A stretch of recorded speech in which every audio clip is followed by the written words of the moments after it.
Welcome in to another edition of Sportball with Squam, Stogie, and Skulldog. I'm your boy Sam. With me, as always, are these two degenerates, these barbarians. How you guys doing, Seth and Kyle? Doing well. How are you? No I'm all right. complaints. No complaints on this early Sunday morning. You know, I'm usually sleeping for about another 6 hours. So Yeah. So if we look disheveled, it's because we had to wake up early because of this dicklet on the left here. We have a special guest this week coming to us live from India. It's Aditya Sairam. How you doing, buddy? Dick Dicklet here, doing fantastic. Pleasure as always. for those listeners, all four of them that don't know, we are international. This podcast, Yeah. we reach all parts of the globe. Yeah, we do. Only India, If though. by probably. all parts you mean like we have 3 listeners in Chicago and 1 listener in India. That's international, baby. Did you stutter? So if there's an episode you do with me and Matt and Kevin, does that mean all the listeners are on the podcast? Yeah. Pretty much. Yeah. You'd think more of our friends would listen, but they're not good friends, so they don't. Classic. So, Aditya, how you doing? You know? I would say I can't complain, but there's a lot of things I can complain about. The chronic So I'll fat say, oh God, that's bad. Actually, I'm gonna go see a doctor about this because it's getting too much. A chiropractor or otherwise? Otherwise, that being said, it's going well. Working is good. Working I is plan, yeah. I plan on finding a job in a different country by 2020. Oh my God, So- the big That reveal. country being USA or North America. Well, I mean, It's gotta North be the top America three, at isn't least. bad. Yeah. The USA though, It's not great. it's just, me and Trump just don't get along. that's fair. I don't But think I it- feel if that. you do end up moving here by around 2020, there's a wedding that you're for sure invited to. Whose First of wedding all, do you I think it guess- is? It's certainly not yours. No, certainly not. But I'm just saying, I'll make sure you get to a wedding at some point. Right. Oh, that's Have the true North American experience. yes. First of all, I guess it's the first time over a call that I'll be congratulating you, Kyle. So congrats. I appreciate it, baby. Thank you. Very, very sweet pictures. So I said congrats to Megan before I said congrats to you. So Yeah, I know. Yes, you do. She's the better half, so. Yeah, truly. All right, so in this podcast, now that we're all caught up or whatever, Jesus. In this podcast, we wanted to talk about the NBA trade deadline and just go over all the trades that happened and our thoughts. But first, we got to recap the Super Bowl, for our 5 listeners who are craving to hear what we think about the game. It's been a week. We've had some time to decompress. Aditya, let's start with you. You're the guest. American football. You might have heard of it. What do you think? What do you think of the Super Bowl? I love it. Seth nods his First head of all, at me. First of all, let me just start by saying it was a very underwhelming game. I kind of zoned out multiple times. I barely followed. I think the only thing this establishes really was that the Patriots are nowhere near as dead as previously thought. Tom Brady at 41 is still the best quarterback ever. I think there's a case now where you can say, if he wasn't in the Patriots system, he wouldn't be as good as he is now. So the argument of whether he's a system quarterback is, I think, more at a high now than ever before. But that doesn't stop the GOAT conversations. Yeah. Otherwise, we'll never know, right? yeah, we'll never exactly. Otherwise, very defensively good game.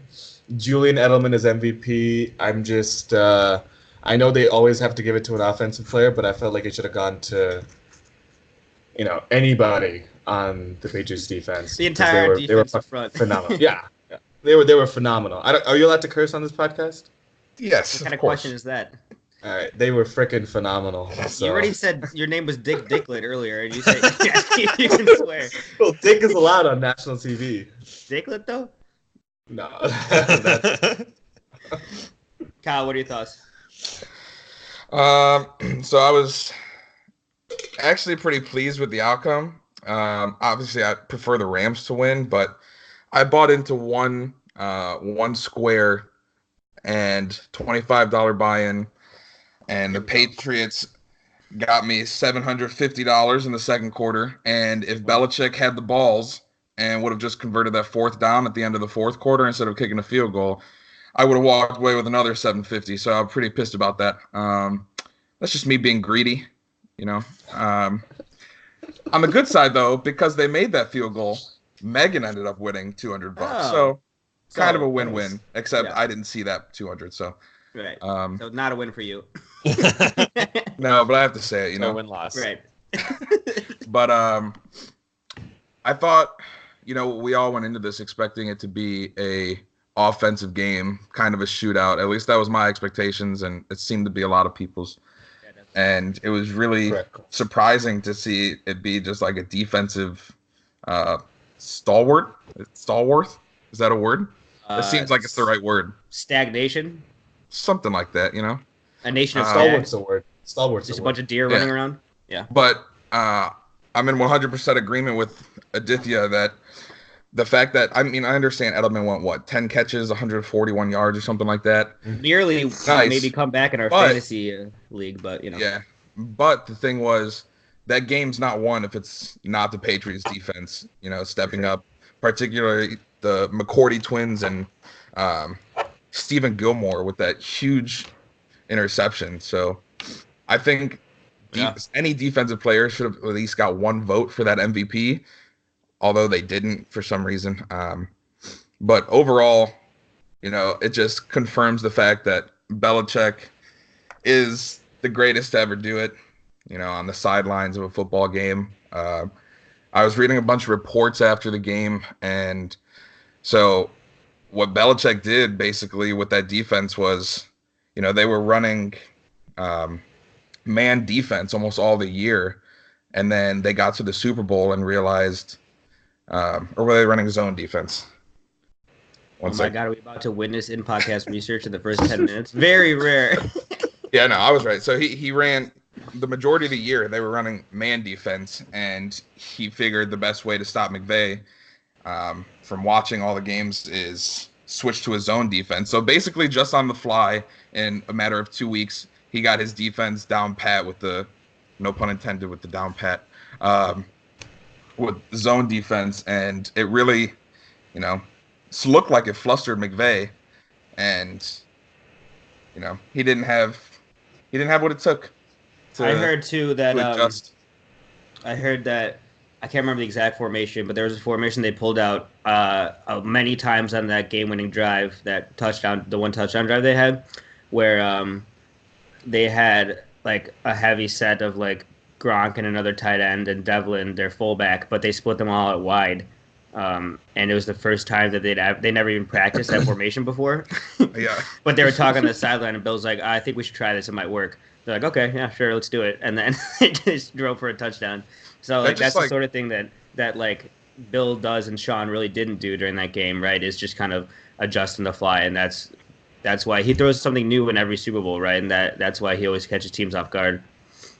It's crazy. Like, I remember watching a video clip earlier this season where they was breaking down, I can't remember what game it was, but they were breaking down a couple plays from the game, and it was one formation, Belichick ran a play, and they targeted like Julian Edelman on it.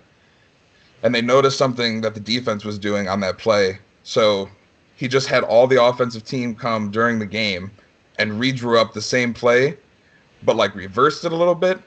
Mm-hmm. And so that just shows like he's not just like game planning and executing, but he's making adjustments in game more so than most coaches, which, you know, that's going to be hard to stop in the long run if, you know, you're prepared for one thing and Belichick's going to change it in the middle of an NFL football game. So, yeah. And they have the personnel and the players to be able to still execute those even when they get thrown a loop halfway through or it's something different than what they were planning. For sure. Not to change the conversation away from basketball, but from football. But a coach who does this in the NBA and a team who can do this was, of course, the 2014 and previous Spurs with Popovich and the big three of Duncan, Manu, and the third guy. Tony Parker. But yeah, those in-game adjustments where many coaches are like unwilling to change or unwilling to do, that is definitely a skill that's not just acquired but has to be honed as you play more and more games. So I would definitely agree with that assessment. Yeah. That you said. For sure. Kyle, I need to do some in-podcast research right now. I wanted to talk about the Super Bowl odds for next year, but I can't find them. So look them up real quick while I distract you by talking to Seth. Thank you. Seth, final thoughts on this game? Oh my God, he's waving his arms like he just doesn't care. I thought the best part of the game was that they poured blue Gatorade on Belichick at the end of the game. Because I put money on that. So I won a whopping like $30. So that was pretty exciting. That saved you. Yeah. It did save me. What do you think next for the Rams, Seth? Do you think they'll be in contention in the next couple of years? I think they definitely will. I mean, getting my little Cooper Kupp back, first of all, and assuming they figure out whatever was going on with Gurley in the playoffs this year, which still is kind of incredulous to me. The fact that they haven't spoke on that is really weird to me. Like, he was the best running back in the NFL the last 2 years, and just when you get to the playoffs, you just use him half the time at most. And it was like, for CJ Anderson, who was a star in this league, so in his own right. But like, I mean, he didn't even look like he was hurt or anything. He recorded the fastest speed by any player in that game in the Super Bowl. He reached like 22 miles an hour in one of his runs. I don't know how a human does that, but you said 22 miles per hour. Yeah, just about. It was like 21.6 or something. It's crazy. But I have some odds, Kyle. I don't know if I have all of them. Why don't you go ahead and read them for the listeners? So like the Rams, not the Rams. The Chiefs are the favorites at 6-1. Then you got three teams behind them: the Rams, New Orleans, and then the Patriots at 8-1. And then odds drop off quite a bit after that. Chargers, Bears, and Pittsburgh are at 14-1. And then you have Minnesota, Green Bay, and Dallas 16-1. Yeah. Philly, Baltimore, Indianapolis, Cleveland, and Houston all 20-1. I'm gonna call it now. Cleveland is for sure making the playoffs next year, and they're winning their division. How much you want to bet on this game? Well, I think they will make the playoffs. Actually, I'm not gonna disagree with you this time. Shit. We really sweated out that over 500 bet this year though, because they finished 7-8-1. That's ridiculous. I'm so pissed. If they had a competent kicker, they would have easily beat their 8-game win total. I want to bring up a couple of dark horse ones that I kind of like too. Seattle 30-1. I think you get a 40-1 in some places too. I mean, they have a good shot at anyone at the NFC as long as they keep that run game steady, and they still have one of the top quarterbacks in the NFC. There's San Fran at 50-1. I was just gonna mention that one too, because you're getting Jimmy G back, baby. What if Antonio Brown goes there, which has been rumored? Very rumored. That, and then you also have who is their running back that got hurt the first game of the season? Came from Minnesota.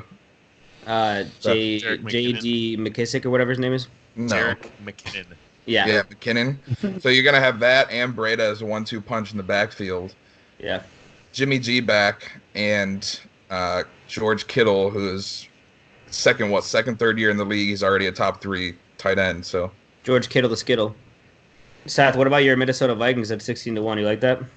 You like that? I would take them at 2-1 odds. Is what I would say if I were a Vikings fan without any moral compass or reason to speak of, which I am. Which you are. I don't know. They'll probably just rip my heart out in 1,000 pieces as they normally do. This is a classic Vikings fan take right here. I'm just still residually upset at Kirk Cousins for it being bad, and I wish he was good. That's fair. Aditya, you like any of these teams? No. Next Good. question. Okay, well, everybody here knows I only watch the Super Bowl. Right. So Why would you watch anything else? Well, you watched the most boring game of the year, so congratulations. Thank you. Appreciate that. Kyle, we'll have to text consistently over the next week and make several ill-informed bets on this. Yes, please. I also really think Indianapolis is undervalued at 30-1.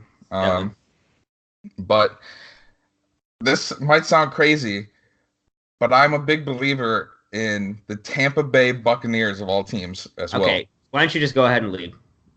Now I know you're not serious. I'm just saying they got, they revamped the coaching staff to someone that's really going to utilize Jameis Winston and the wide receivers in that game. They're on that team. They got Todd Bowles, right, as their defensive coordinator. I think it was Todd Plates, actually. Yeah, it might be. But yeah, I just, the one question about the team is going to be the defense, but I think the offense is going to end up next year as being a top 3 scoring offense in the NFL. Yeah, the defense is ass, though. Anyway, since Kyle's not going to give any real... That being said, let me know when you guys make these bets, because I'll make some bets using my Indian rupees. Oh, you can come down with us, baby. We'll all burn down in flames. All right, since Kyle's not going to give any real takes, let's move on to the NBA. Just kidding, baby. So we want to talk about the trade deadline, what happened, and really go over our thoughts on each trade. But let's first talk about a trade that wasn't, as they say. Anthony Davis was not moved at the trade deadline, even though a few weeks ago, Rich Paul, his agent, told the Pelicans that he wanted to be traded. And then, over the course of the coming days, it was hinted that maybe if he wasn't traded to the Lakers, he would be a rental for a year and a half for a team because he has a year and a half left on his contract. Then he came out and said he would re-sign with the Lakers, the Clippers, the Bucks for some reason, and the New York Knickerbockers. Notably missing from those teams are the Boston Celtics, who we all feel also has a chance to get him. So, and there's just a lot of shady stuff going on around this trade. So, Aditya, what are your thoughts on this Anthony Davis staying put? So I agree with this. So you guys always talk about player power. I'm all in on that as well. Definitely should be the case. I think Pelicans had 7 years to do some things for him. They never did. Or even when they tried to, it never panned out. So I agree with his decision to leave. Him not getting the chance to leave, though, just shows that... So there was a lot of reports. So the biggest one is that Pelicans never had any intention of trading him, and they were just, trolling around, clowning the Lakers in a way, and they completely succeeded. Right? They leaked every single trade that was proposed, which means the players know who was ready to be given up for him. They kind of dragged it on and on. So what I would say is what Dell Demps did is not professional, but what also Rich Paul, Clutch Sports, and Davis did wasn't professional either. Mm-hmm. So I would say, I think both teams are getting what they deserve. Davis doesn't get to play for the remaining season. I don't know if they can completely do that, but I think they actually said the league is making them play him. They said they're gonna fine them at $100,000 per game he doesn't play. So, they said they had to play him 25 minutes a game, and so last game they played him exactly 25 minutes, not a minute more. So he's on its restriction, which means that fans are unhappy. Davis is unhappy. The Pelicans are unhappy. Lakers are unhappy. Celtics are unhappy. Celtics are happy, if anything, now. No, so there was Davis's dad. That report came out That's too, true. right? So that's true. Yeah. But Seth, you guys must be feeling a little better that he didn't at least get moved at the deadline, right? So you still have a chance. I mean, yeah. Considering he's not on a different team, I'd say we're happy. The goal is to get him onto our team. Right. I forget which podcast it was I was listening to, but someone was like, imagine if anyone else who is a professional working person, and their dad who's just like, oh, I don't want my son going to go work for this other company. It's like that was Bill Simmons. Yeah, it's like so. I don't think that anything really has changed for the Celtics over the last few weeks. Like, I think they're still going to go ahead with the plan that they had all along, regardless of what Anthony Davis says about where he wants to play. It's not really his choice where he gets to play, at least for the next year after this one. And I think the Celtics feel like having the chance at getting him for a year and trying to convince him to stay after that. Hopefully, like the Paul George effect, pretty much. Right, and we've seen this a few times. I mean, we'll see what happens with Kawhi at the end of this year. And I think really where it's going to change is seeing what happens in the playoffs, especially with some of the other moves that we'll get to in a second in the Eastern Conference. Those top 4 teams that we've been talking about all year have maybe taken another step up. And so I could really envision anything happen in the Eastern Conference playoffs, at least in the second round in the conference finals. And so if the Celtics get blown out of the water, if Kyrie decides to leave, there's a lot of variables that can happen between now and the end of the season. So I think that the Celtics obviously are feeling better than when it looked like maybe he was going to get dealt to the Lakers, but really nothing has changed for us. Yeah, I think that the playoffs are going to decide a lot because you have those top 4 teams in the East, right? The Bucks, the Raptors, the Celtics, the 76ers, who are all, I would say, great teams, and who they're all going to have to play each other in the second round, right? And only 2 can advance. And the 2 that don't advance are going to be unhappy because they lost, which they wanted to win, you might say. So you could see Kyrie wanting to leave if the Celtics lose. You could see Jimmy wanting to leave if the 76ers lose. You could see Kawhi wanting to leave if the Raptors lose. And if the Bucks lose, then Giannis is just going to stay. But there's a lot that happens there, and that's going to really shape, what happens with everyone else too. So I have two questions here. Yeah. If Kyrie leaves, there's no way Davis goes to Celtics, correct? We think not, but well, that's. I mean, he could be traded to the Celtics, but that's not Davis's. It's not his choice. But at the same time, if Kyrie leaves, then Boston's. I don't think that they give up like Tatum and those players for Davis. So yeah, if Kyrie leaves, then that's a wash. What's your second question?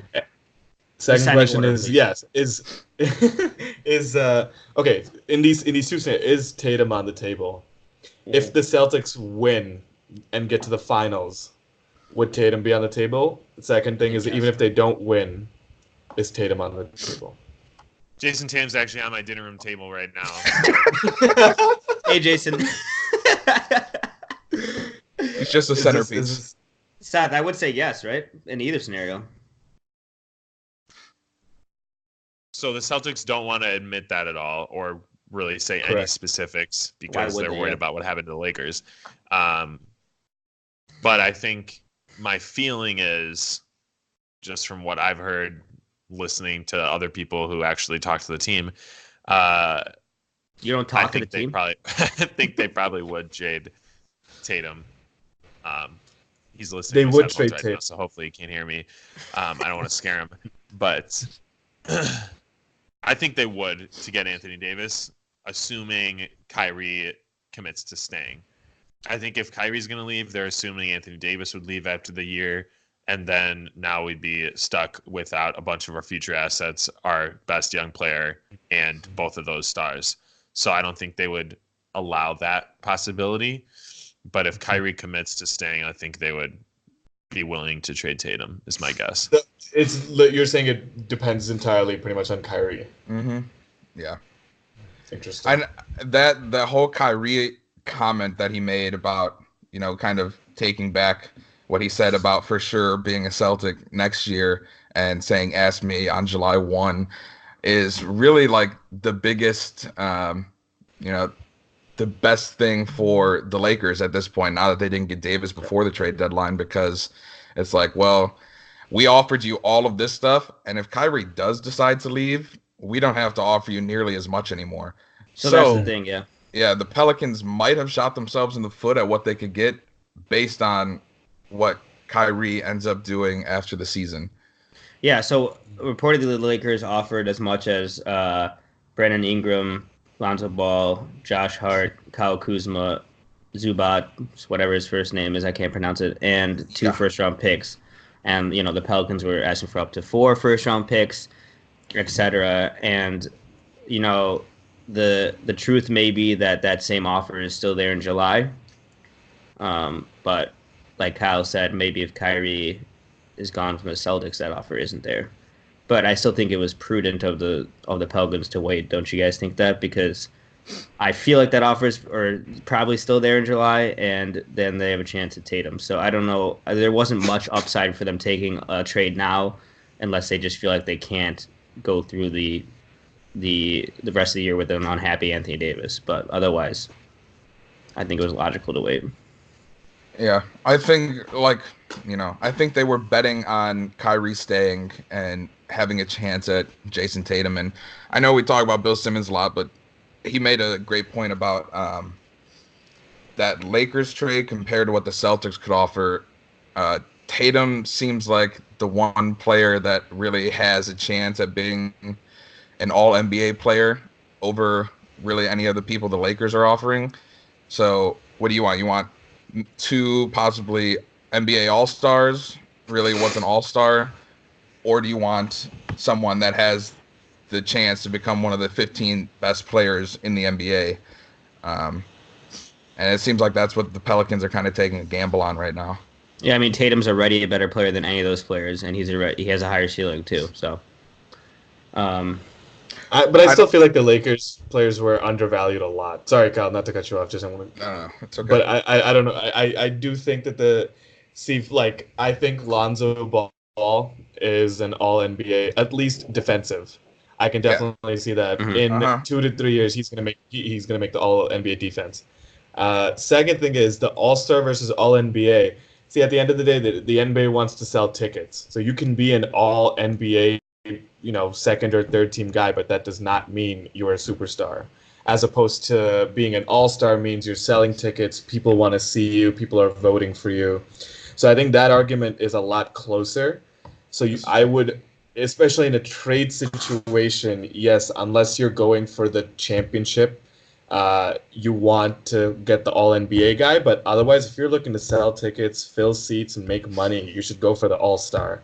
And I still think Tatum would sell more seats than, well, maybe not than Ball. I don't know, maybe Ball's more popular. Like, yeah. Tatum's a boring guy. He's a great player, but he's a boring player. Whereas if you look at a Kuzma, or if you look at a Lonzo again, there it's like the drama and everything that surrounds him definitely has a bigger player profile. I hear what you're saying, Aditya, but I feel like that drama exists only because, like, for Kuzma and Ingram at least, only because they play for the Lakers. Mm-hmm. Like, if you Lonzo Ball has this whole thing from college and his LeVar and everything. But if you transplant some of those players onto New Orleans now when no one cares about them, I don't think they're going to be any more like highlight reel or popular than Jason Tatum would. That's a good point, though. I didn't even think about that. That's a good point. But Seth brings up another good point. Like, All NBA is the top 15 players, and All Star there's 24, right? Mm-hmm. So plus with the conferences, like D'Angelo Russell is an All Star, but he has room for improvement too. But I think if there's a big drop off from Anthony Davis to what D'Angelo Russell is this year, so if like that's what the ceiling for those Lakers players is going to be, just like a very low level All Star like that, I don't know that the Pelicans want that. Mm-hmm. I think, though, if they do make that trade with the Lakers, I think the Pelicans are a sneaky, really good defense at that point with the starting lineup of Lonzo, Drew, Ingram, it would probably be Julius Randle and Jahlil Okafor, the other two. Jahlil's sneakily been really good. I don't know He's what been a little happened to frisky him, lately. but I'm pretty sure he's averaging like 2.5 blocks a game or something, blocks and Yeah. steals. And it's like, this does not look like the same player that was drafted a couple years ago. So I don't know if he's, in shape and healthy or what, but I've watched a couple games with him and he's dropping double doubles nightly. Like I said, he's 3-4 blocks most nights, blocks and steals, also known as stocks in some parts Some of the circles. world. But yeah, I think they'd be a sneaky good defensive team if they ended up making that trade.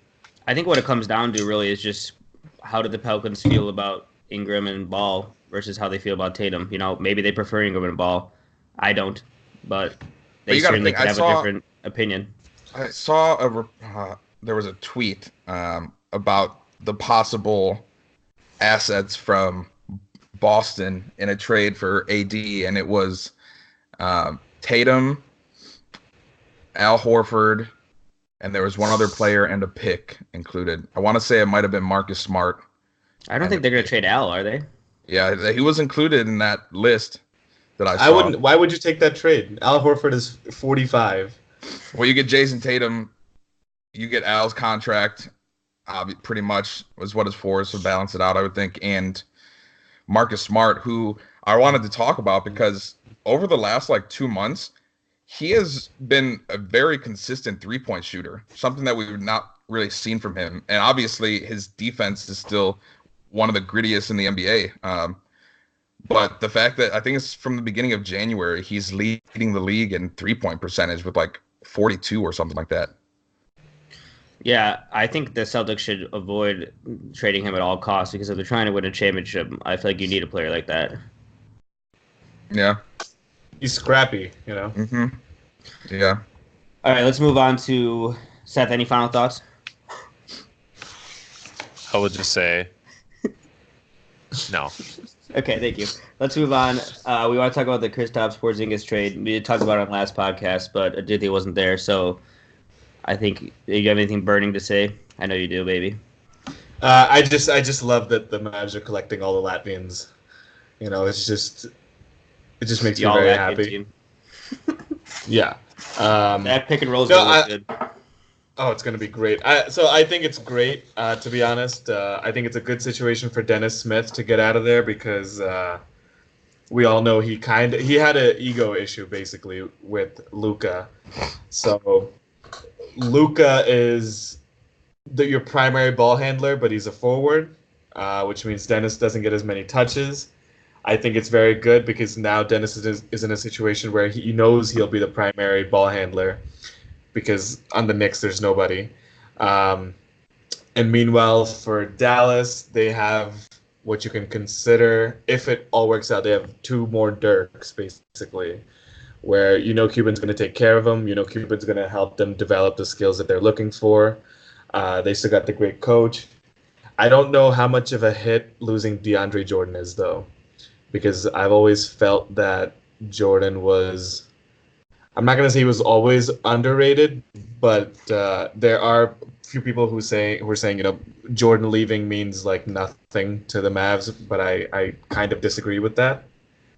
But outside of that, I think both teams are in a good position. I'm very excited. Luka Doncic is arguably my favorite player of this season. He's just phenomenal. So he's so cute. Yeah, that pick and roll.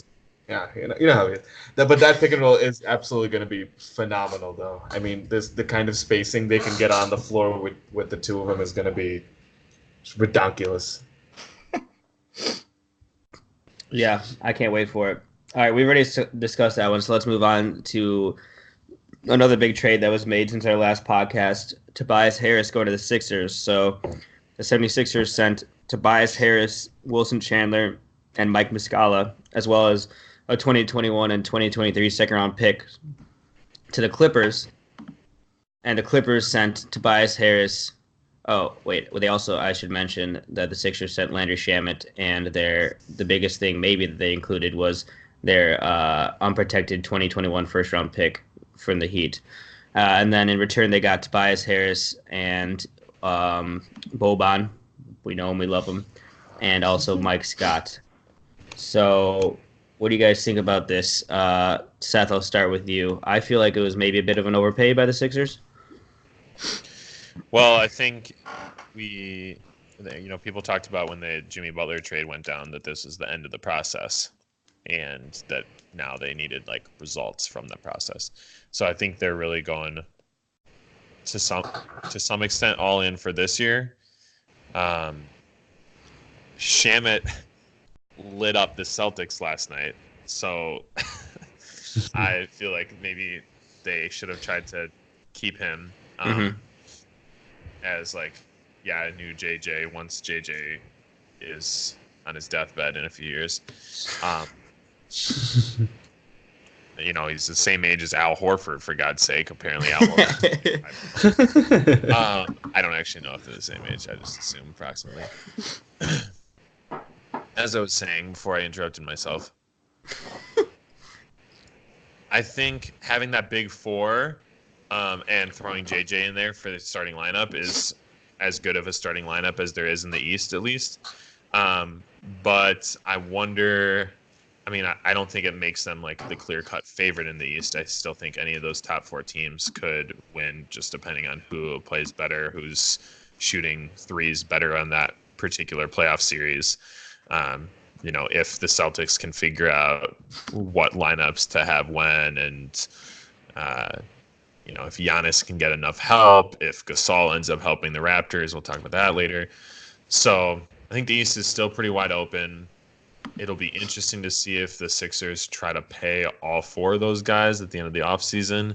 Again, that depends on how well they do in the playoffs. If I were the Sixers, I might try to keep Tobias and just let Jimmy go and not have to worry about team chemistry as much and what that all does. I think you should do a sign and trade. Mm-hmm. Instead of letting I it don't walk. mind the deal for the Sixers, but I understand why the Clippers would do it as well. Yeah. Kyle, do you think they overpaid for it? And do you think they're the favorite in the East? So I know I vehemently talked about how I thought the Sixers were going to be the team that comes out of the East and then gives the Warriors a run for their money.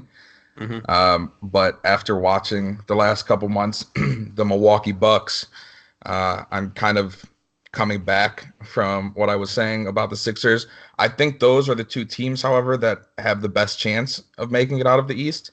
And I do like this trade for Tobias because I was talking to you guys a couple days ago when this went through, and people are wondering how it's going to work having basically four guys that need the ball in order to perform.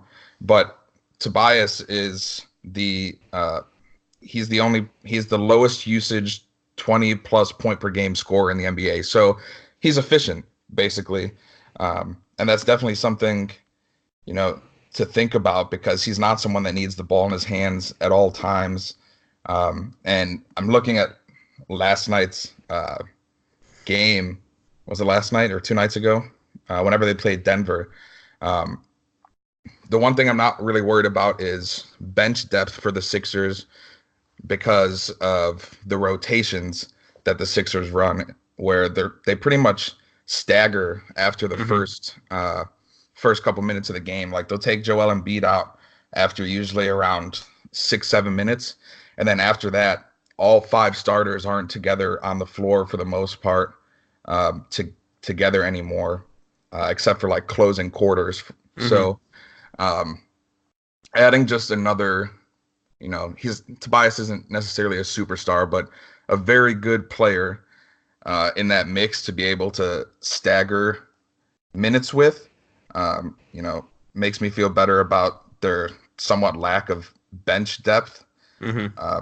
Because so yesterday they were doing like Tobias, Ben Simmons, and Jimmy Butler would kind of be the 3 together on one unit, and then Embiid would come in and play with JJ Redick for the most part from the starters. And that's kind of how they stagger things to keep everyone fresh and to make sure everyone's still getting the ball. So They looked good in that game against Denver, their first game together. So, I feel good about it. Kyle, I have several points to make off of what you just said. First of all, I'd like to say that I do need the ball to perform. I need two, so. Sometimes I need two. Mom turned down the podcast. And then also, after you say what you were going.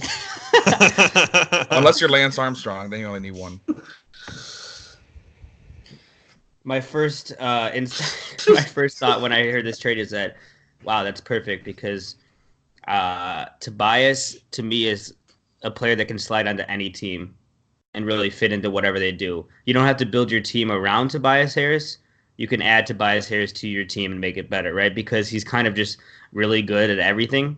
Like, he's just a solid pick and roll player. He's a solid off the ball shooter. He's a solid passer. He's a solid isolation scorer. So whatever your team needs, I feel like he can really just fit in that mold, right? And like Kyle said, he's the lowest usage 20-point scorer. So I think it won't be as big of a deal to have, 4 star players or 4, high usage players on the court at the same time. I think the financials will be they'll need a little financial gymnastics this summer, which I actually majored in financial gymnastics. So that'll be interesting to see if they can keep all of them. Aditya, what do you think about this trade? First of all, that stat on 20 lowest usage 20-point player, that's awesome. Good for Tobias. So I really like this for the 76ers, but I also believe it's an overpay because they went from having like the most assets and well secured for the future to like now they have nothing. It's like all in, or after this year they have very mediocre picks going forward. So that's a little risky. So here's an interesting stat as well. Boban has the highest per 36-minute PER out of anyone in history, but he plays less than 10 minutes a game. So I think that speaks for itself.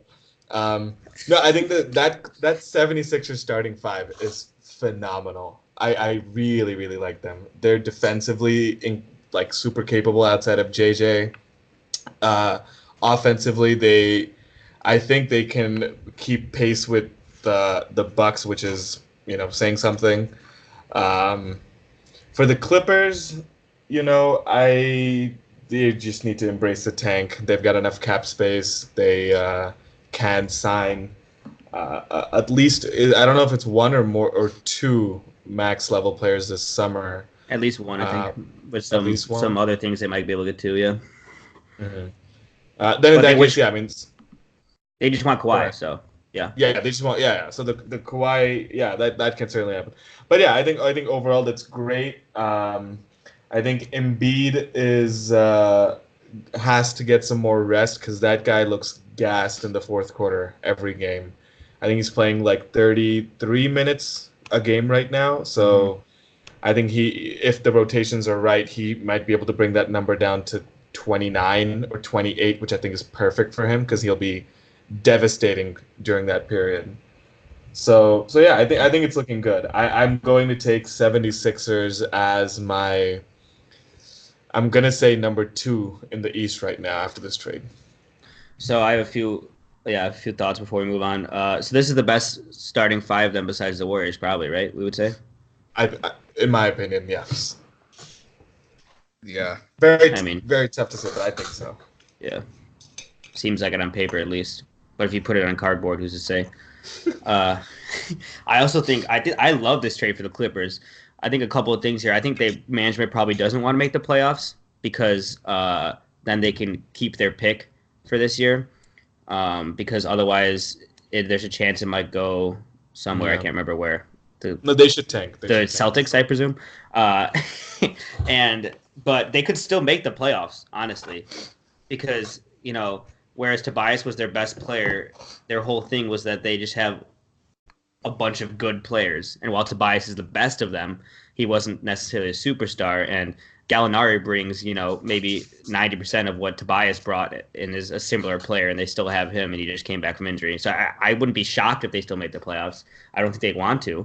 And they also got that Heat 2021 pick that's unprotected, which people have said is one of the best assets in the league, because in 2021 that might be the first year that they let high school players enter the NBA draft.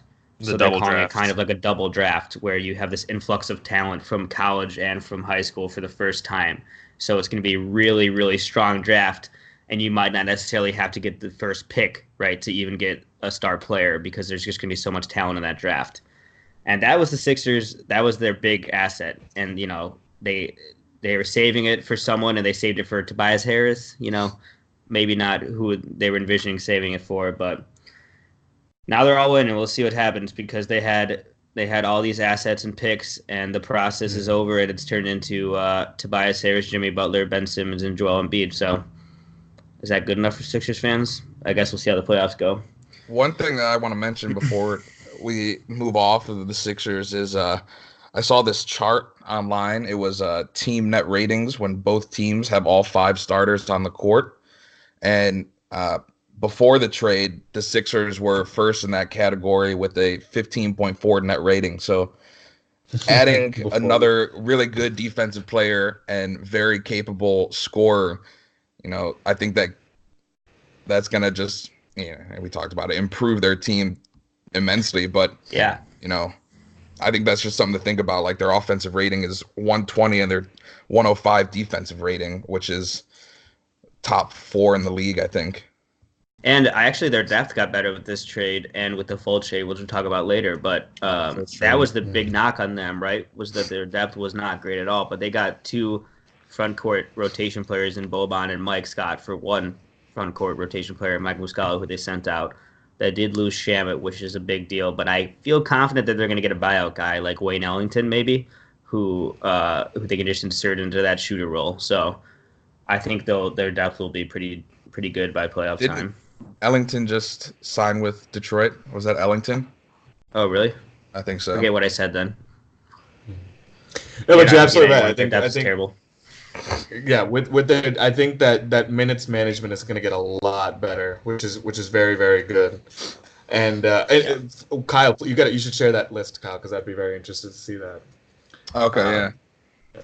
And another thing before we move off, the Tobias Harris, I think it was Kevin O'Connor who was saying that, yeah, like Tobias Harris was the number 1 guy before, but Tobias Harris, if he's your number 3 or if he's your number 4 guy, you're in a really, really good position. Because I would say out of anyone in that starting lineup outside of JJ, he needs the ball the least. Because he has enough skill to become a solid pop-up shooter. And that's really what they'll need, because they have the spacing, they have the defense. If you have him on the perimeter, I think you're in a really good position. So yeah, I'm feeling really good about the 76ers. It's interesting to see what they paid Tobias this summer if they try to keep him, because if he's more of he's our spot-up guy in the corner, he just takes open threes, you know, we run maybe a few plays for him a game. That's not really a max player, but they're probably going to try to pay him as such to keep him, because someone will pay him the max this summer. So yeah, he'll play like 28+ minutes for sure, which means he's got to be making at least 30 a year. So yeah, I don't know what they're going to have to pay him the max. Yeah, no, but the 76ers have spent enough time, you know, not paying near the cap, so might as well start. All right, let's move on to another big trade. Seth, any final thoughts first? No. Yes, I really wanted to hear Seth's take on this. As a Celtics fan, how do you see this Philadelphia team coming in hot? Because the Celtics look like they're in disarray, and the 76ers seem like they've got their shit together. I mean, I am still like cautiously optimistic. I'm trying not to overreact to mid-season ups and downs too much. And I could still see chemistry issues getting to them in the playoffs. On the other hand, maybe their talent will win out. I don't know. It's tough to say because it hasn't happened yet. Wow. Oh my God. Did you guys see the quote from Marcus Morris after last night's game against the Clippers? He said, We don't have no attitude. We don't have no toughness. We ain't having fun, and it hasn't been fun for a long time. What's happening? It's tough. Silence. It is tough. Kyle, you had texted us a while ago that like the Celtics look better without Kyrie, and I'm kind of like having trouble refuting that because part of me just wants like to get done with this whole Kyrie AD drama, and maybe Kyrie will just leave. We won't get Anthony Davis, and then everyone can relax, and we'll just move forward with Terry and Marcus at the point, and like develop our young stars, and maybe in a few years like trade some of our draft assets for somebody else, and like Gordon get healthy again. You know, like I feel like if that, I wouldn't be like hugely disappointed if that is what ended up happening. I really don't know what I want to happen, but You heard it here first. Seth hates Kyrie Irving. Same. All right, let's move on to another big trade that is. Are you ready? Marc Gasol with his cane in his water. Marc Gasol with us. With what? Has been sent to the Toronto Raptors. In return, Toronto is sending Jonas Valanciunas, DeLon Wright, CJ Miles, CJ Kilometers, and a 2024 second-round pick. CJ Kilometers. You like that one? Kyle, do you think this return is good enough for Memphis, and what do you think Gasol is going to do for the Raptors? I think what we saw this year with Marc Gasol is he looks older. You know, he doesn't look like the defensive player of the year that Marc Gasol once was. But at the same time, I think a lot of, you know, his performance this year just had to do with the team around him. It was basically Mike Conley and Jaren Jackson Jr. for the 20 minutes that he played where he was trying to avoid foul trouble. And yeah, obviously Gasol is a big upgrade over Valanciunas. And I think that Memphis got, you know, Valanciunas is still a good backup center. And they also got what? They got DeLon Wright, right? Mm-hmm. I think he's a good young asset to have. Obviously, we didn't get to see a whole lot of him on Toronto because of their starters, and they have pretty nice depth as well. But I think Marc Gasol, I don't know if he's going to stay coming off the bench. He did last night. But obviously, it's just the first game. So I think he has to, thinking about it, because I don't see any way where they move Ibaka to the 4. Then you have Siakam at the 3, Kawhi at the 2, toss Danny Green to the bench, and have Kyle Lowry as your starter. That's a pretty big lineup, honestly, with Gasol, Ibaka, and Siakam. So I don't know how, you know, fortuitous that'll be to do that. I think he ends up staying coming off the bench, but that's a very good defensive player and big man distributor. Like he was Nikola Jokic light back in his, you know, in his prime when it came to rebounds and assists and playing very well defensively. So their second unit got a lot better for sure with this trade. Yeah. So I think that either Serge or Gasol has to sit. I don't think they're going to start all three of them, and I don't really think you can send Siakam to the bench. He's just too good. So I think that they're probably going to either sit Serge or Marc Gasol depending on the matchup. I think you need Gasol in some matchups, right? Especially in the playoffs, you might need him to tussle with Joel Embiid and Brook Lopez, right? Yeah, and exactly. He's a great post defender. So I think in those matchups he's going to start. But thoughts, Aditya? I think Kyle brought up a lot of good points. So yes, Toronto's really they're big lineup now. They're going in the exact opposite direction of the small ball lineup that a lot of other teams are taking. I think bringing Danny Green off of the bench would be a great idea because that way, you know, you still have really good defense off of your bench. I think Serge should still start over Marc Gasol, at least for a while, because Serge has kind of revitalized. Is that the word I'm looking for here? Yeah, he's had the best season of his career, really. Which is surprising. Well, not as good as that. There was that one Thunder season where they were insane. And I don't know, but offensively, but he's been even better than that. But yeah, defensively, he's not the same for sure. Mm-hmm. But that being said, I think Toronto still has an excellent defense, and that especially with Gasol. They're looking good. So they were my number one team, right after 76ers is number two.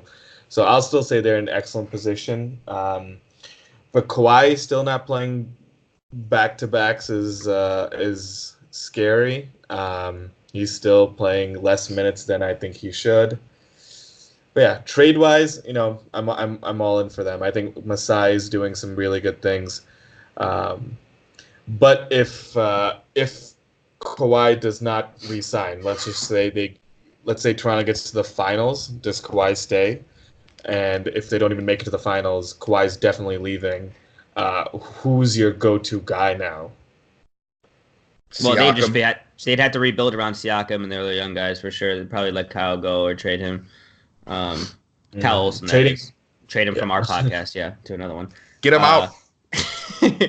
And so trade Kyle, trade Kawhi, which means that not trade Kawhi. They just lose Kawhi. But yeah. Oh yeah, I guess lose Kawhi, but yeah, I think. I don't know what else they do. They lose Kawhi. I just wanted to reaffirm my thoughts on them playing both Gasol and Ibaka on the court at the same time. So last night obviously was the first game, and I just looked at the game flows, and they just every time Ibaka came out is when Gasol came in. They didn't share even an ounce of a minute together on the floor. They don't want Serge at the 4. I mean, he's been revitalized at the 5, so why ruin that, right? Yeah. Seth, are you shaking these little booties now that the Raptors added Marc Gasol? Ooh, they might play you in the playoffs. Look how scared he is. This is heresy to say in front of Sam, but fortunately I'm not in front of him. I'm many miles away. Unfortunately, really. I think out of the so-called big trades from this trade deadline, I think this is the most inconsequential one.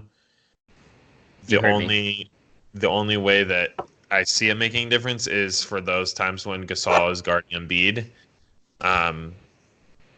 Otherwise, I think he's an upgrade from JV, but not like a huge upgrade. And I think having Serge in the lineup is still going to be their best crunch time lineup most of the time.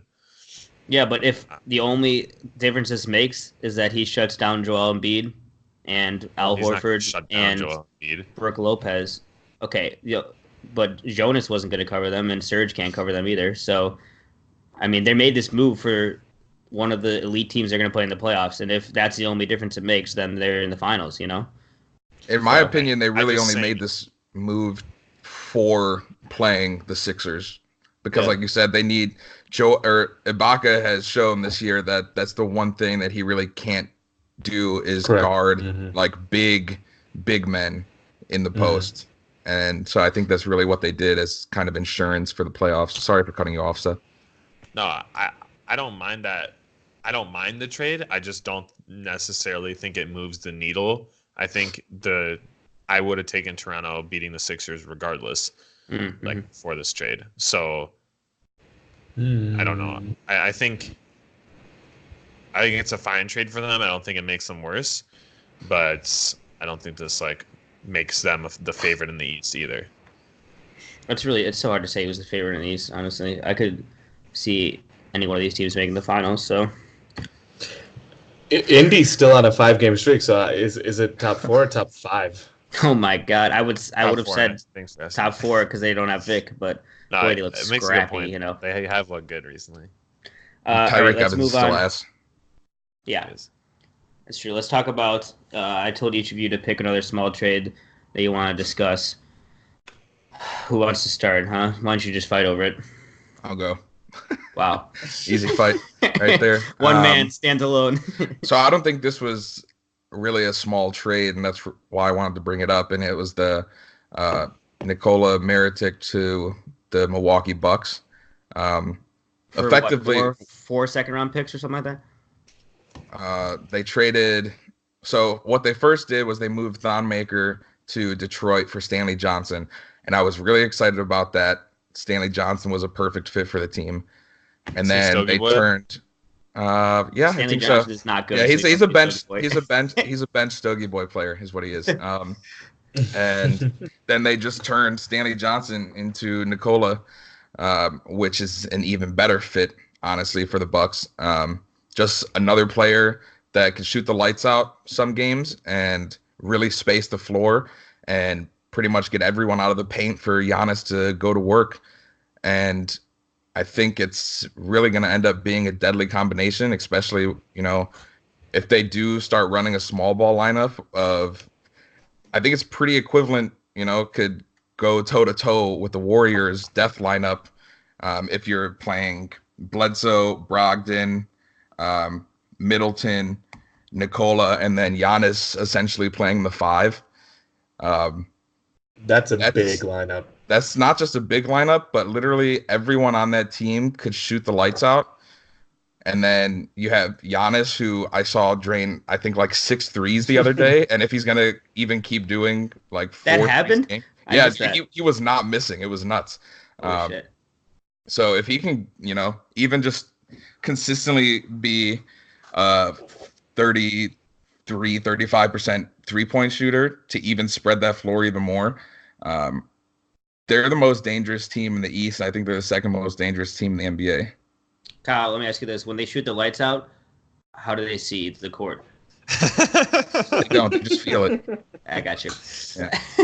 I agree with Kyle on this. I think the Mirotic trade is much more influential than the Gasol trade.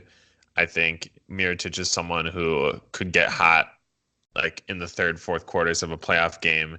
And when that happens and the team is already worrying about all the other weapons, like he can bring you over the hump and win a game or two in a playoff series. Whereas I think Gasol's, 25% increase in defensive ability against Joel Embiid is not quite as impactful. So I really like this trade for the Bucks.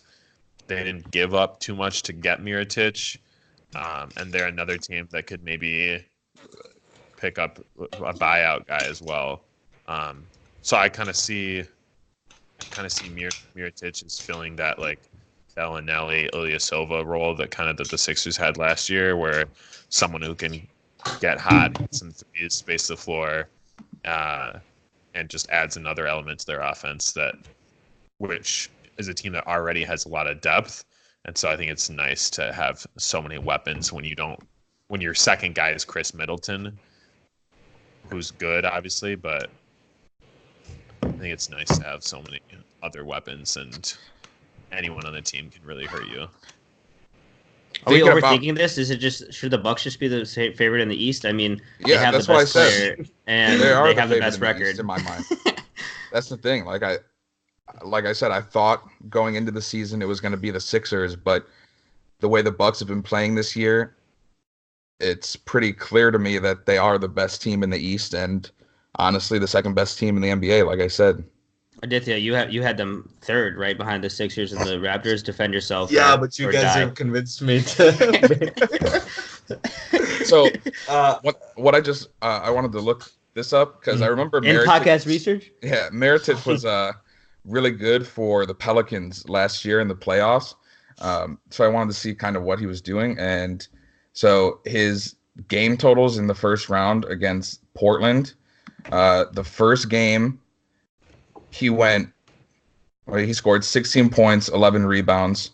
So this is a player that basically the Bucks added for Thon Maker, essentially, is what they ended up doing. Playing for them. Yeah, exactly.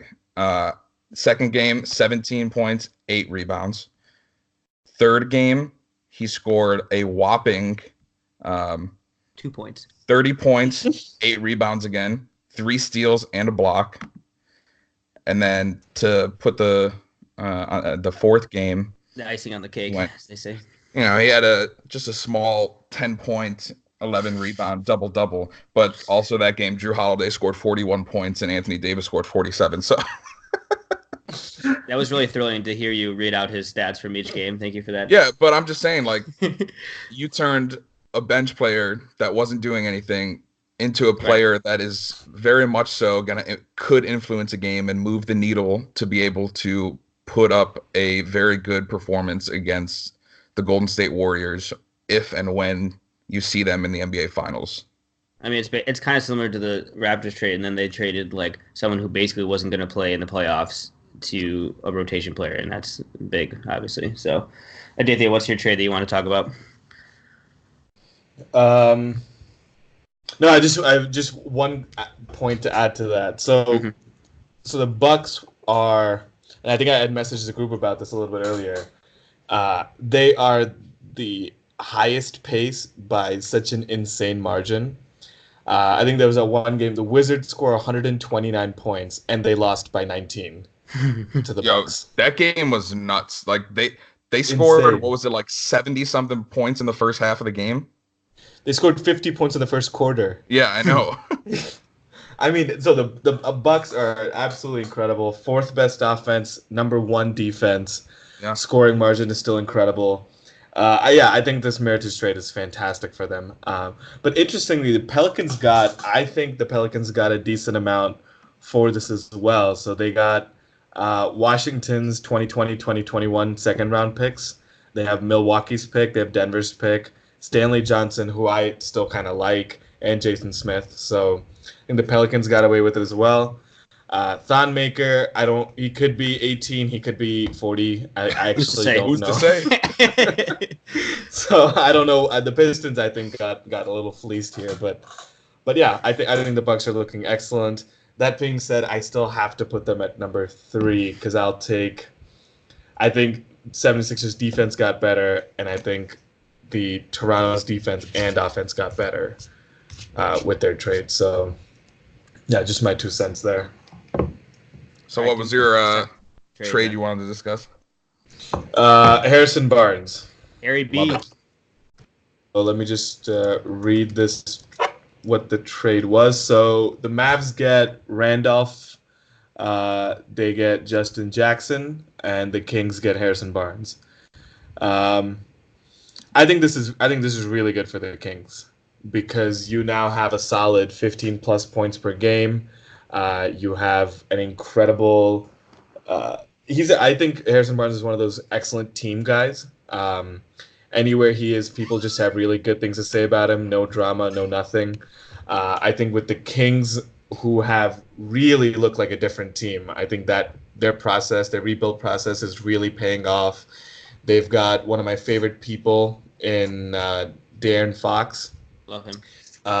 Buddy Hield has just been phenomenal. Insane. I mean, I think for 2019 so far, he's shooting 53 or 54% from the 3 on more than half, 6. Folks. That's more than half. On more than like 6 attempts per game. I don't know if it was 6 attempts or 8 attempts per game, but yeah, he's like 46%. 40. That was 53. Maybe it was January. It was 53, but yeah, I think it was January. But yeah, I think I think Harrison Barnes is a great piece over there. I also like Justin Jackson. I think the Mavs are also getting younger with this. I don't know what Randolph can do anymore. I think he might be dead. He's gonna get bought out. He traded his corpse. Yeah. Yeah. But yeah, I think it's good for both sides. I think Barnes still has a year left on his contract, so yeah, I think it's a player option. Yeah. Yeah, which he's gonna take because I think he's making like 25 mil. Unless the Kings sign him for like a lot of years, maybe he wants that instead. But I don't know if that's gonna happen. From what I read, it sounded like the Kings wanted to keep Harrison Barnes. But they probably had to. Contract. Yeah, they probably had to offer him though, like just as much. So let's say they offer him like 4 years, 25 million per year. So 4 years, 100 million, right? As the cap goes up, that might not be as bad as his current deal, right? And that might not be as percentage of their cap space. But is that? I mean, if he's coming in and he's just a 3 and D player, he just spots up for open threes off of De'Aaron and Buddy's pick and roll action, or if he doesn't take as many isolations, is that really a max player that you have there? I don't know. It's kind of similar to Tobias, right, where he's not as big of a role as he once was. And I don't think you necessarily want the isolation Harrison Barnes on a playoff team, right? Maybe if, for a few plays per game you want that. But, that's what he was doing in Dallas, right, when they had no good players, was he was just ISO, scoring 20 a game, doing that. But that's probably not what you want on the Kings. And if he's just, a guy who's shooting open threes, I don't know if that's worth a max, but maybe he'll do more. I don't know. But the thing is, the Kings don't have to pay Fox for another 3 years, right? He's still on his rookie contract. Yeah. Buddy Hield is not making that much money anyway. I'm trying to see how much so Fox is making $5 million. Yeah, Fox is making $5 million for the rest of the season, and then 3 more after that. Buddy is probably in that range. Yeah, wow, he's making $3 million a year with 2 years left. I guess he's only been good this year, so. Yeah, that's a steal, actually. So, I mean, they have the cap space, and I think they can still afford to pay Barnes like that 26 or 27, maybe slightly more than he's making now, and then still sign a free agent in the 2020 free agency. So, I think the Kings are in a good spot. I don't think I'd be too worried by giving Barnes a little bit extra. Yeah, and I don't mind it for a playoff push. I mean, we always say, like, you should either be tanking or going for a championship. But if you're the Kings, you should really just be going for the 8th seed because your fans have been through so much. The 8th seed is a holiday for the Kings. They've been playoff starved, so I think if they just make the playoffs consistently, which is very tough to do in the West to begin with, but I think they have a pretty good chance of doing that. The future is really bright in Sacramento. That's for sure. Watching a couple games, it's evident that Marvin Bagley has taken huge leaps. I didn't think we'd see him perform at this level really this quickly. And also Harry Giles has been really good off the bench as well. And I don't think that the Kings organization thought both of those players were gonna develop so quickly. And so what the Harrison Barnes trade does is allow them more playing time by taking a god-awful Justin Jackson out of the rotation. Zebo wasn't playing anyways, but on the Mavs side, though, too, getting rid of Harrison Barnes opens up a lot of money to either pay Porzingis or sign another top-tier free agent. Yeah, they have a max slot open now, so... I also think that. Also, do you guys prefer Harry Giles or Harry Styles? Just asking. What happened to One Direction? Actually, they went in. They all went different directions. Really, that was an alley oop, huh? I like how we both slammed it down. Also, for the Kings, what this does is they were really looking for a bigger 3 or 3-4 type to guard the Kevin Durant's of the world and the. Name another big wing, I don't know, and the LeBrons of the world. And all they really had at 3 was Bogdan Bogdanovic, who has been playing very well, right? And their plus-minus numbers with him on the court is great, but I really don't see him guarding Kevin Durant, whereas I can envision Harrison at least having the size to guard Kevin. So I think that's kind of what they took into account as well. They were looking for that bigger wing. Seth, tell me your trade. Wait, I'm so sorry, Seth, not to cut you off, but just classic one thing. Did you guys know Marvin Bagley was born in 1999? Holy shit! God, are we old? We're old now. He's only going to be 20 years old this year? Yeah. Jesus. He's 19 right now. What anyway, I think I don't know. We're not making $7.5 million, which he is. Maybe you're not. You guys aren't getting money for this podcast? Sorry, Seth. Please go ahead. Yeah, so the trade that I selected is Markelle Fultz to the Magic in exchange for Jonathan Simmons, a first-round pick via OKC, and a second-round pick. This is a heist. So, obviously, Fultz was not going to work out in Philadelphia. So they needed to get rid of him sooner or later. And I think they did a pretty good job of cashing in and getting some kind of return for what has basically been a completely worthless player so far in his career. Obviously, if they had traded the number 1 pick before they drafted him for that haul in return, it would have been a terrible trade. But that's how things have changed over the last year and a half. But I think Jonathan Simmons is a okay player. He's one of those guys who looks amazing when he plays for the Spurs, and then think for anybody else, it's like maybe he wasn't actually that good. But to get a couple picks for Markelle, I think helps the Sixers, and it helps them. We were talking earlier about how they gave up a lot of their future assets in the Tobias deal. So I think this helps them kind of recoup some of those assets, gets a little bit of a safety net for the future if like Tobias and Jimmy both leave, for instance. So I think it's a nice trade for the Sixers. Obviously, they would have rather had Markelle Fultz be what they expected him to be when they drafted him number 1 overall. But things happen. And maybe, going to Orlando, getting some nice warm weather, change of scenery. Maybe he can make something out of his career plan for them. They say once you see those palm trees, you really start heals a multitude. Your shoulder feels better, ailments. I do think I was surprised that the Sixers were able to get a first-round pick for him, honestly. So that was good for them. I don't honestly mind it for the Magic because, who cares, right? They're not good anyway, and they don't have a point guard. So if Markelle Fultz turns out to be a good point guard, then they have a point guard. Should I say point guard one more time? So, I don't mind it for either team, really. Any thoughts, Agreed. boys? You see him? Okay, good. I don't know. He's just twirling his handlerball mustache, so I don't really know if he has any thoughts on it. I don't know. I really don't. I just think Markelle Fultz. At this point, I've heard enough reports. I don't even know if it's mental or physical or both, psychological. Just with me and you, it's all three. I think, right, baby? Of course, for us, it's spiritual mostly. But yeah, I don't know. I think for the 76ers, definitely they win out a lot here. They clear like $9 or $10 million in cap space. Yeah, that's true. He does make kind of a lot. Yeah, he does, and so that cap space is excellent. They got a first-round pick back. Simmons has regressed a lot compared to last year. So I think he was at like 12 or 13 points a game last year. This year he's not even at 7 or 8, I think. So I don't know. I think Simmons that's just bench depth for the 76ers at this point. So yeah, I think the 76ers once again looking pretty damn good. They got a player that doesn't play, and they got a player that does play back for a player that doesn't play. Well, that cardboard cutout was doing some wonders for them, though. You prop him up in the corner, you could really do some damage. All right, last trade I wanted to talk about. The hometown Chicago Bulls with another head scratcher.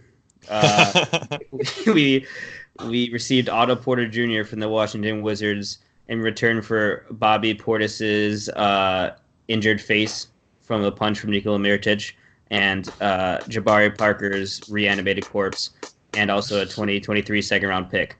So I have questions. I'll admit it. Number one, why? Number two, who do you think you are? I feel like for me, it's like Otto Porter is making $25 million a year, which some might say is a lot of money. Others might disagree. He's definitely overpaid for what he is, unless he's your last piece on a playoff team, like a Tobias Harris, right? Or like a Harry B, you might say. But so what he is he's has a potential to be an elite 3-and-D player with some off the bounce, skills. That's a good thing to have as your fourth best player on a team with title aspirations. It is not a good thing to have on a tanking team who has no other good players. So, we do have a pretty good front court in Lauri Markkanen and Wendell Carter Jr., but they're young and they're not there yet, right? And we also just don't have a point guard to create for Otto Porter. Otto Porter's not going to run your pick and roll. We have Chris Dunn, who's just fine, and we have Zach LaVine, who just dribbles into long two-pointers and sometimes makes them. And my concern is that Otto Porter is just good enough that he might win a couple games for us. This is what it's become like for a Bulls fan. This is just so sad. he might be good enough that he helps us win a few games, and then we don't get Zion Williamson with the number one pick. And that's really all I want. Okay, we've been through so much with this front office. They've made so many dumb mistakes. I thought we finally had a chance at the number one pick. And then we go out and get a $25 million a year player who's just good enough to win us 2 games and not get the first overall pick. So I'll admit I didn't love the trade. Kyle, back me up here. You say you didn't love the trade? No. So I don't think it's awful. It doesn't probably really matter, but it's like, why are we doing this? In the grand scheme of things, no, it doesn't matter. We needed to get that Jabari contract. Why it was made in the first place, I don't know, but we need to get that off our hands. So this let us do that for a serviceable NBA player. Bobby looked good, this year and last year, but he's probably wasn't going to be someone you were going to focus and build your team around. That was going to be Laurie, Levine, and Wendell Carter Jr. anyways. So, they did what they had to do to get rid of a terrible contract. Washington needed to get under the cap as well, so they had to get rid of Porter. It's also a pretty bad contract too. So it's like we just trade one bad contract for another one. Yeah, but we got a player that knows what he's doing on a basketball court now. Not if you shoot the lights out so you can't see. Yeah, that's probably not going to happen. But it's like, as long as we got Garpax in the front office, this team isn't, a destination for any free agent, especially when we have a coach that is more concerned about push-ups than winning NBA games. Hey, our players are going to be fit, okay? Really, this team just needs a total revamp in the front office and the coaching to really be able to be anything. Right now, looking at the Tankathon website that shows like the percentage at the overall top pick, Chicago's at 12.5% to get the number one overall, only behind Phoenix, New York, and Cleveland at 14%. But both of those teams New York has lost 16 straight games and Phoenix has lost 13 straight. I don't think New York has won since Matt on 88 Corner declared them a playoff team. So. Matt just saved the Knicks' future is what he did. Yeah, but we'll see what happens with that. Yeah, the draft this year is full of very good players, in my opinion. Did you guys see what Zion did yesterday? That block? Oh, yeah, I saw that block. He was standing in the middle of the paint when someone got the ball at the three-point line in the corner. He caught it, and Zion is still in the middle of the paint. He took 2 steps and probably jumped about 33 feet into the air and volleyball swatted. He extendo-armed, and he just... I've never seen such an athletic play in all my life, except for the one time that I almost dunked. Oh, I remember. It was a Drizzly Tuesday. Okay. All right, boys. Any what's that? Going back to Jabari and Otto Porter. Yeah. So, I mean, I know I'm not as good of an in-podcast researcher as Kyle, but it looks like Jabari was making $20 million this year, and then he has a team option for $20 million next year. Mm-hmm. So if they really wanted to get out of that contract, they just don't pick up that team option. Meanwhile, they're stuck paying Otto Porter $26 million this year, $27 million next year, and $28 million the year after that. Yeah, that's what I'm saying. Christ, but like I said, like it's not like the Bulls are looking to win now or even next year or the year after that. So Jabari Parker wasn't doing anything on. Well, Jabari wasn't doing anything on the basketball court, so this at least makes somewhat of an enjoyable basketball. If we're not trying to win, we want someone who doesn't do anything on the basketball court. Yeah, I would rather tank for 4 years in a row than get Otto. Look at Otto Porter's stupid face. 12th seed. I like Otto I'm not as a player. So I don't care. I wanted Otto to go to the Kings before they got Harrison Barnes. That was my hope, but I think I don't like Otto Porter. He's like Wiggins, where it's just huge contract, very empty stats. Yeah.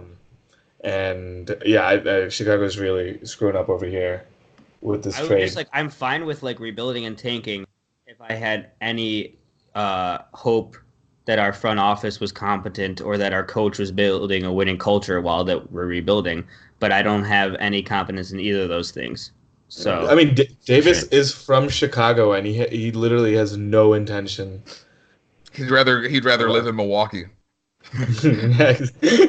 Beautiful sunny Milwaukee. I love Milwaukee. I do love Milwaukee. All right, boys. Great any breweries. Final thoughts? Seth, I know you have some. I do have a final thought. Thanks for asking. Very rare. I'm shocked. I just wanted to mention the All-Star draft that happened on the day of the trade deadline. which was, I thought, a lot of fun. Obviously, they were kind of, well, for anyone who watched, like, I think Giannis was kind of had his own agenda. He drafted Chris Middleton first in the reserve draft, and then traded LeBron. Like, after they did the whole draft, LeBron proposed a trade so that LeBron could get his clutch colleague, Ben Simmons, and traded Russell Westbrook. And Giannis was like, yeah, okay, I'll do it, even though he picked Ben Simmons before Russell Westbrook, so why would he want to do that? But and Giannis drafted like almost all of the international players, so I thought that was kind of nice. And then the funniest moment for me was they get to the legacy section where basically they get to pick between D Wade and Dirk. Yeah. And LeBron gets the first pick, and Ernie tees him up and says something about how, I think we might know where you're going with this. And LeBron's like, yeah, I think everyone in the world knows that I have got to pick my guy, Dirk. Nah, just kidding. D Wade. It's pretty funny because like Giannis started laughing, and so I thought that was nice. I think it was nice that it was televised this year. Yeah, I think it's interesting to see like who the players want to play with and how they kind of have their rankings, even though some of it wasn't necessarily like constructing the team for the very best players. Is more like who you might want to play with, and Giannis getting his international boys. So, but that was fun. Yeah.